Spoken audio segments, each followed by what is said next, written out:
அதனால் நம்ம ஃபீல்ட் கொஞ்சம் போட்டு வைப்போம். இதுக்கு வந்து கொஞ்சம் மைடாக வைக்கணும். நீங்கள் வந்து இந்த ஹிப்போட ஸ்ட்ரென்த்தோட கொஞ்சம் மைடாக வைக்கணும்.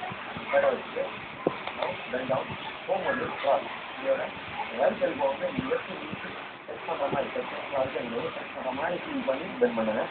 சமம் நெக்ஸ்ட்டு அதேமாதிரி ஆப்போசிட் அதேமாதிரி கிராஸ் உங்களோட லெஃப்ட் எல்போ ரைட் நீ போகிற மாதிரி ஜஸ்ட் ஃபீல் பண்ணால் போதும். நீங்கள் வந்து ஜஸ்ட் கொண்டு போகிற மாதிரி ஃபீல் பண்ணுங்கள். ஆனால் அங்கே கொஞ்சம் டச் பண்ணணுன்ற அவசியம் கிடையாது. அதேமாதிரி இந்த ப்ரீத்திங் ஃபீல்ட் வந்து கீழே போகும்போது exhale hold and half exhale hold and half ஒரு ரெஸ்பிரேஷன் நீங்கள் போகும்போது உங்களோட ஆப்ளிக் ஸ்ட்ரென்த் பண்ணி அந்த ஃபீல்டை வந்து ஃபீல் பண்ணிக்கோங்க. கரெக்டாக உங்களோட ஆப்ளிக்கில் வந்து ஒர்க் அவுட் வந்து கரெக்டாக ஃபீல் ஆகும். Breath out breathing breath out breathing இதான் வந்து கேபிள் ப்ராஸ்பெக்டோட எக்ஸிபிஷன்.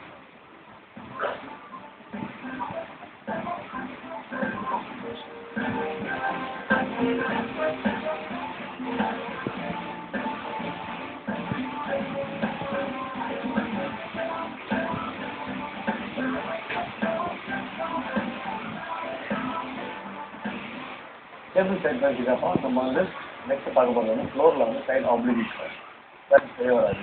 ஸோ அந்த ப்ரொசீஜர் பர்ஃபெக்டாக பார்த்து